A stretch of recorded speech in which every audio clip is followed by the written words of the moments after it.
वंशी विभूषित करान्नवनीरदाभा पीताम्बरादरुणबिम्बफलाधरुष्टा पूर्णेन्दुसुन्दरमुखादरविन्दनेत्रात् कृष्णात् परं किमपि तद्वहं न जाने। गोविन्दं गोकुलानन्दं गोपालं गोपवल्लभं गोवर्धनधरं धीरं तं वन्दे गोमतीप्रियम्। ॐ अज्ञानतिमिरन्धस्य ज्ञानाञ्जनशलाकया चक्षुरुन्मीलितं येन तस्मै श्रीगुरुवे नमः। सर्वमङ्गलमाङ्गल्ये शिवे सर्वार्थसाधिके शरण्ये त्र्यम्बिके गौरी नारायणी नमोस्तुते नारायणी नमोस्तुते। बोलिए माँ कालिका भवानी मात की जय। सच्चिदानंद भगवान की जय। श्री बाल योगी जी महाराज की जय। 2 मिनट के लिए हरि नाम का आश्रय।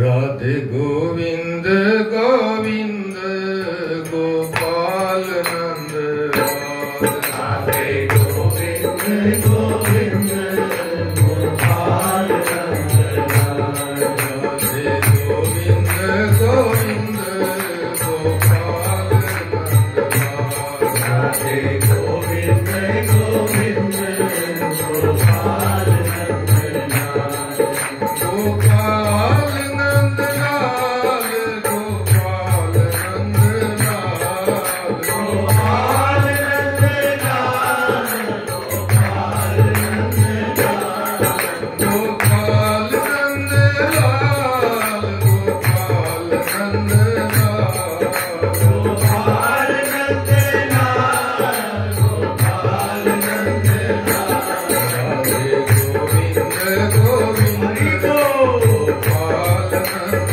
लाल राधे गोविंद गोविंद गोपाल नंद लाल राधे गोविंद गोविंद गोपाल नंद लाल राधे गोविंद गोविंद गोपाल नंद लाल गोपाल नंद लाल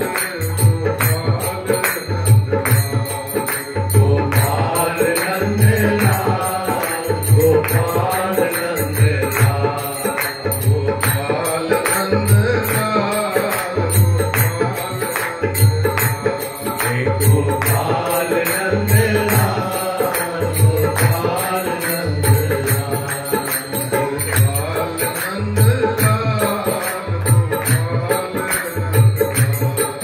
गोपाल नंद लाल गोपाल नंद लाल। बोलिए सच्चिदानंद भगवान की जय। माँ भगवती जगदम्बा के चरणों में वंदन करते हुए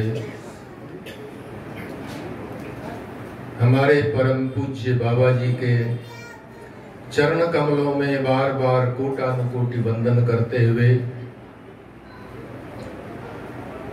व्यासपीठासीन परम पूज्य हमारे श्री महाराज जी,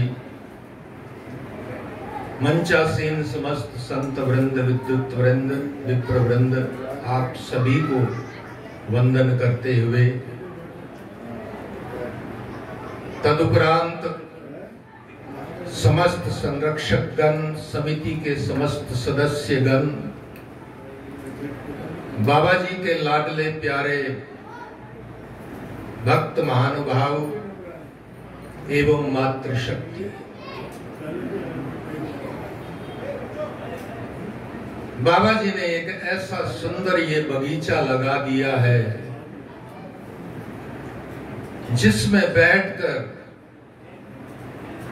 हम महापुरुषों की वाणी का अनुसरण और श्रवण करके अपने जीवन का कल्याण कर सकते हैं। जय। संतों का जीवन परहित हेतु होता है, जगत के कल्याण के लिए होता है। इसीलिए महापुरुष अनेक साधना के बाद, अनेक तप करने के बाद अब इस समाज का कैसे कल्याण हो, उसके लिए ये सुंदर दिव्य बगीचे उन्होंने लगाए। मां भगवती की शक्ति सम्मेलन के विषय में महापुरुषों के माध्यम से बड़ी सुंदर दिव्य दिव्य सत्संग की चर्चा हम सब श्रवण कर रहे हैं। मां शक्ति की अनंत महिमा है। यदि एक बार उस भगवती के आश्रित कोई हो जाता है, उसके बाद कोई भी रोग शेष नहीं रहता।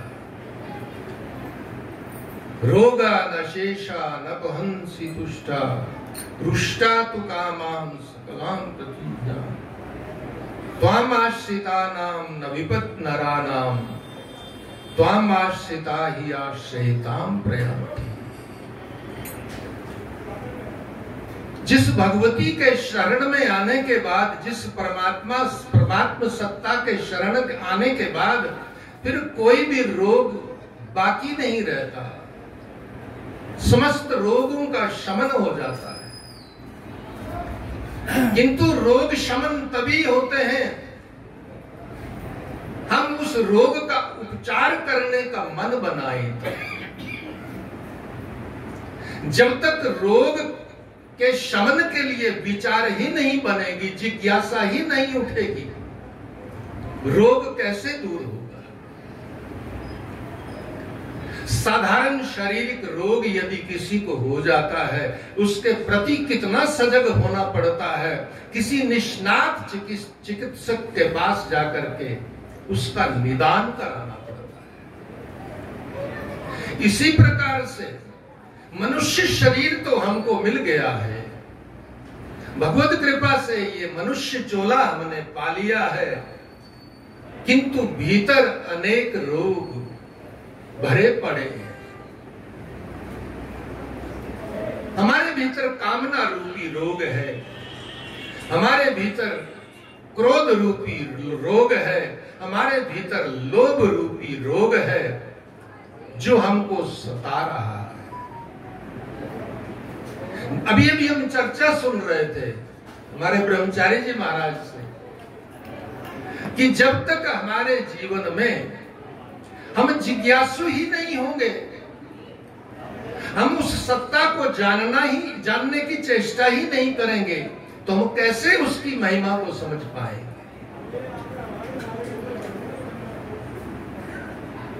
तो ये भीतरी रोग जो है यही हमको सता रहे हैं। हम संसार के इन पदार्थों में ही उलझे हुए हैं और इन्हीं में ही सुख ढूंढने की चेष्टा कर रहे हैं जहां सुख है नहीं। जिन पदार्थों के साथ हमारा हमेशा संयोग रहने वाला नहीं, जिन संबंधों के साथ हमारा संयोग सदैव रहने वाला नहीं, उनमें हम आनंद ढूंढ रहे हैं। यही तो सबसे बड़ी भ्रांति भूल है हमारी। ये भीतरी रोगों का शमन कब होता है? जब सद्गुरु का आश्रय हो और सत्संग में दृढ़ प्रीत हो और सत्संग के माध्यम से हम ठीक से पहचान जाएं कि वस्तुतः कमी कहां पर है, वस्तुतः चूक कहां हो रही है। प्रभु ने कृपा तो कर दी है, उन्होंने इतना सुंदर अवसर हमको प्रदान कर दिया है। ये मनुष्य शरीर ही पा लिया हमने। ये साधन का एक ऐसा खजाना है जिससे हम साध्य तक पहुंच सकते हैं। हम बार बार कहते हैं, देवता लोग भी इस चोले को पाने के लिए प्रार्थना करते हैं प्रभु से। अहो अमीशाम किम अकारिशोभिनम प्रसन्न एशाम सुदुप स्वयं हरि ये जन्म लब्धम ऋषु हारिकाजिरे गोविंद से वो कम प्रियाहिना।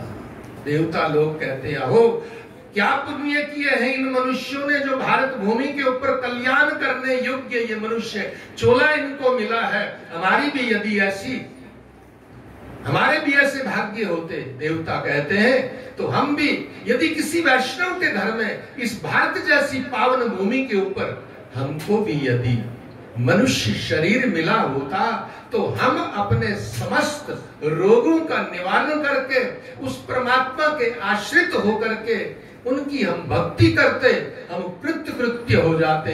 देवता लोग देव योनि में सुख तो भोग रहे हैं किंतु शांति वहां भी नहीं,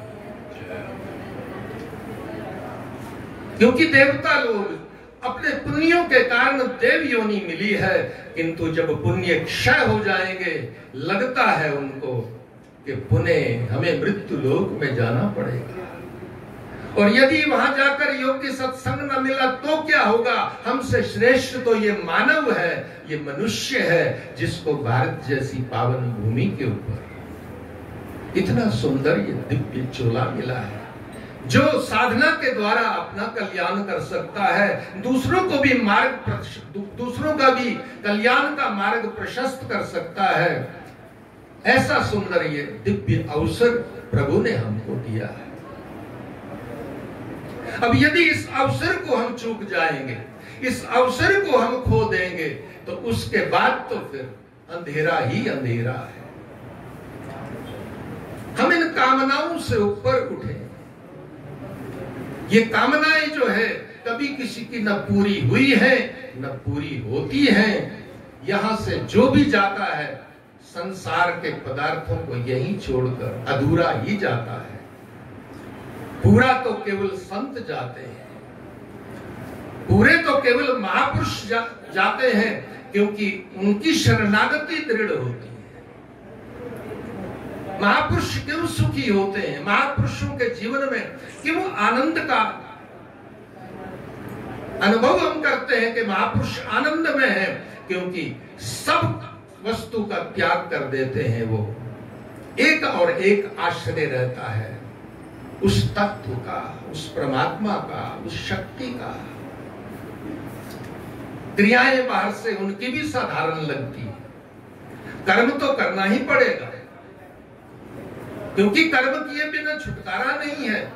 इसलिए गीता में भगवान स्वयं कहते हैं कि मैं संसार में जब आता हूं तो मैं भी कर्तव्य धर्म का पालन करता हूं, क्योंकि यह एक क्षण के लिए भी कोई कर्म किए बिना नहीं रह सकता। नहीं कश्चित क्षणम अपि जात उत्तिष्ठति अकर्मकृत। एक क्षण के लिए भी आप कर्म किए बिना रह नहीं सकते। चाहे आप मानसिक रूप से कर्म करें, चाहे आप क्रिया रूप से कर्म करें, कर्म तो सब कर रहे हैं। कोई मन से हम चिंतन कर रहे हैं, मन से हम यहां सत्संग में बैठे हैं, ना जाने मन कहां भटक रहा है, मन कहां का चिंतन कर रहा है। मन से भी जीव कर्म कर रहा है, क्रियाओं से भी कर्म करता है। कर्म तो करना पड़ेगा, किंतु जो कर्म करने योग्य है उस कर्म को यदि हम नहीं करेंगे, और जो नहीं करने योग्य, जो साथ रहने वाला ही नहीं है, जो साथ चलने वाला ही नहीं है, उसके पीछे पड़े रहेंगे, फिर कैसे कल्याण होगा? मनुष्य शरीर पाने के बाद हमारा परम कर्तव्य है कि हम उस परम तत्व की प्राप्ति के लिए यत्न करें।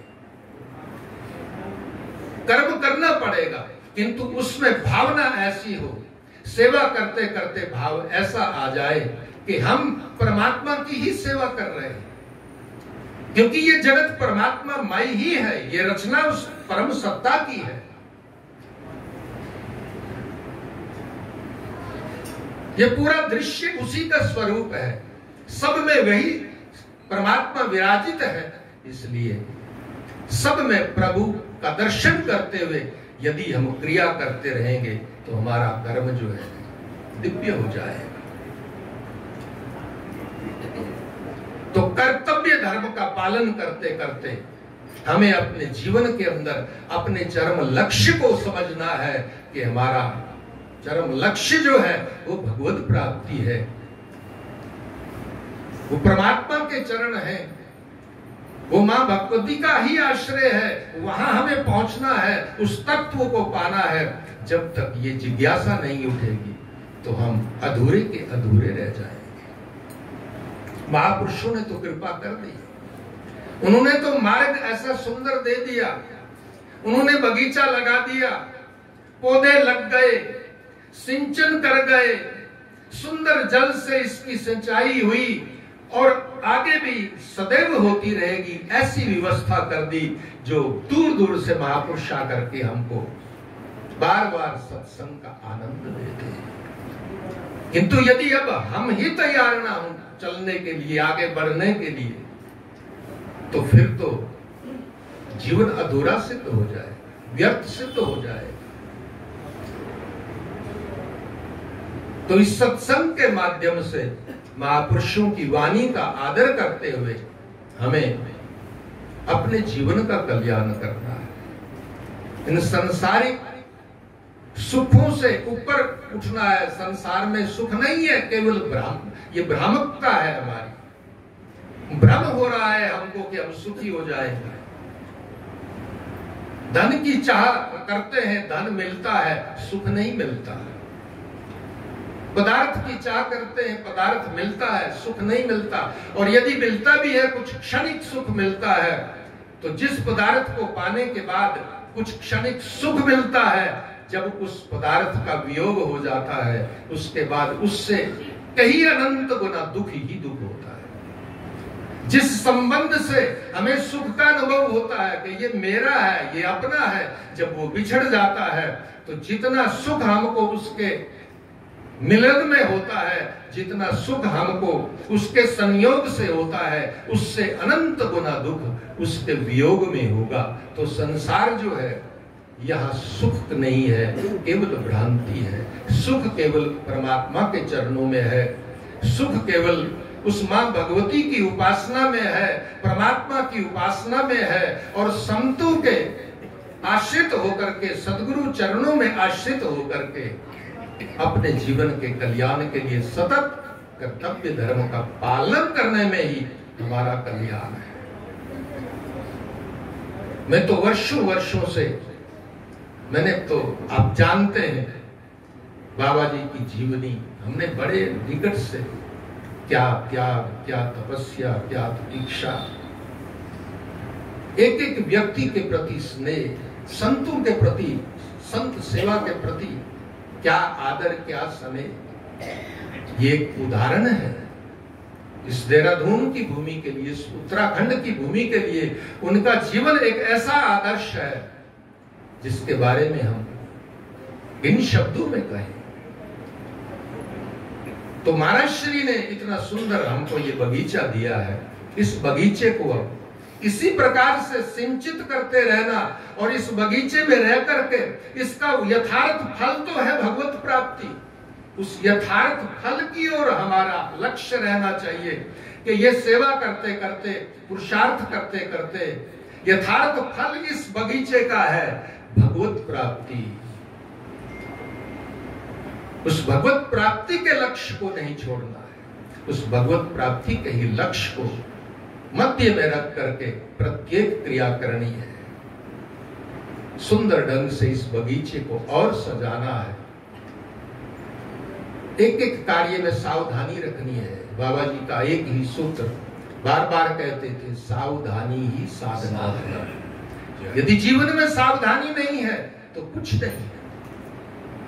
साधारण सामान्य कोई सामाजिक कार्य, कोई जीवन का कोई भी सामान्य कार्य भी यदि हम सावधानी पूर्वक करते हैं तो उसका परिणाम शुभ होता है। ये मार्ग तो बड़ा, ये तो शूरों का मार्ग है। परमात्मा की भक्ति कोई इतनी सहज नहीं है। ये तो खांडे की धार की तरह है। यहां पर बहुत सावधानी की आवश्यकता है। हमारे द्वारा कभी कोई ऐसा कृत्य ना हो जो शास्त्र विरुद्ध हो। हमारे द्वारा कोई कभी ऐसी क्रिया ना हो जो हमारी संस्कृति और मर्यादा के विपरीत हो।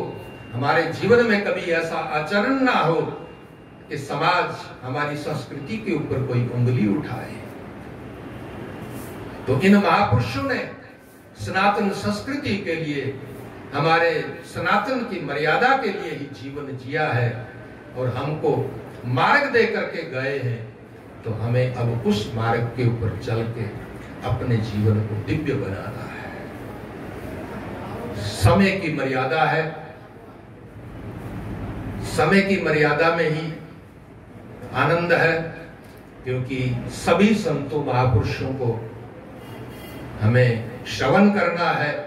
इसलिए समय का ध्यान रखते हुए मैं मां भगवती के चरणों में यही प्रार्थना करता हूं कि जो मार्ग आप सबको बाबा जी ने ये दिया है, इस मार्ग को आप ठीक से निभाते हुए उपासना कर सकें, अपने जीवन का कल्याण कर सकें। आइए अंत में एक छोटे से मां भगवती के ही पद से मैं अपने शब्दों को विराम दूं। जय सुर दे नजर शुद्ध काली। मां भगवती का आइए आराधन के रूप में मिल करके आगे आगे मैं गाऊं, आप शब्दों को ठीक से सुन लें और उसके बाद आप पीछे पीछे सब मिलकर गाएं। ऐसा लगे कि मानो यहाँ कोई पाठशाला चल रही है, ऐसे मां भगवती का गुणगान करें। जय दीजिए सुर, सुर दीजिए सुर। हाँ, मात बिनु संकट कौन निवारे, मात बिन संकट कौन निवारे, मात बिन संकट कौन निवारे, संकट कौन निवारे, मंगल करनी सब सुख करनी, मंगल करनी सब सुख दानी, सबके भले भंडारे, मात बिना संकट कौन निवारे, मात बिना संकट कौन निवारे, मात बिना संकट कौन निवारे। सब गाइए, संकट कौन निवारे, धर्म कर्म हम कछु नहीं कीने, आए द्वार तुम्हारे, धर्म कर्म कछु नहीं कीने, आए द्वार तुम्हारे,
दया क्षमा के गुण तुम धारे, है विश्वास हमारे। दया क्षमा के गुण तुम धारे, है विश्वास हमारे। ज्ञान भक्ति दे परम कृपामयी, ज्ञान भक्ति दे परम कृपामयी, ज्ञान भक्ति दे परम कृपामयी, ज्ञान भक्ति दे परम कृपामयी। पाप सकल संहारे, मात बिना संकट कौन निवारे, मात बिना संकट कौन निवारे, मात बिना संकट कौन निवारे, मात बिना संकट कौन निवारे।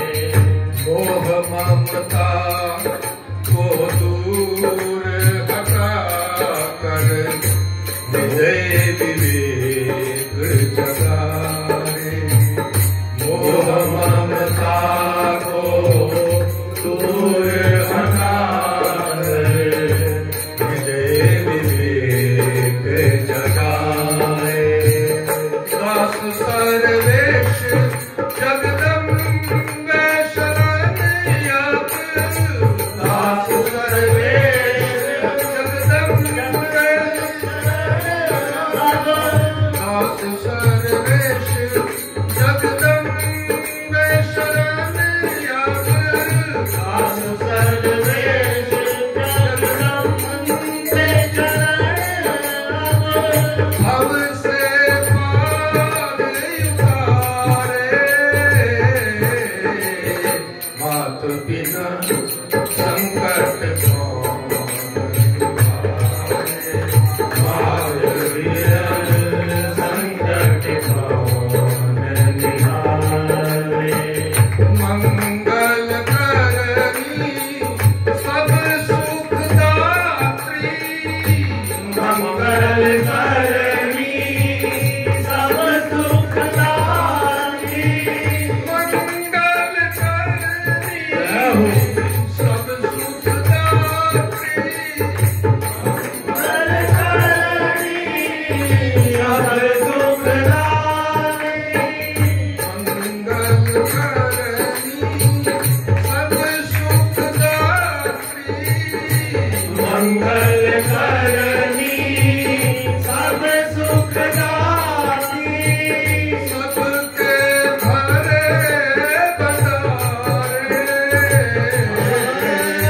सबके भरे भंडारे,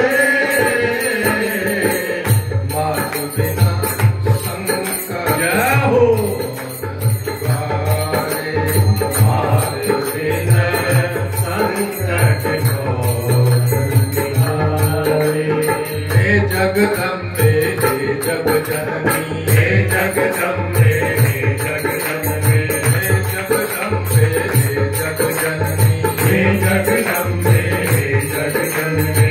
मात भवानी शरणे लीजे, मात भवानी शरणे लीजे, मात भवानी शरणे लीजे, मात भवानी शरणे लीजे। हे जगदम्बे हे जगजननी, हे जगदम्बे हे जगजननी।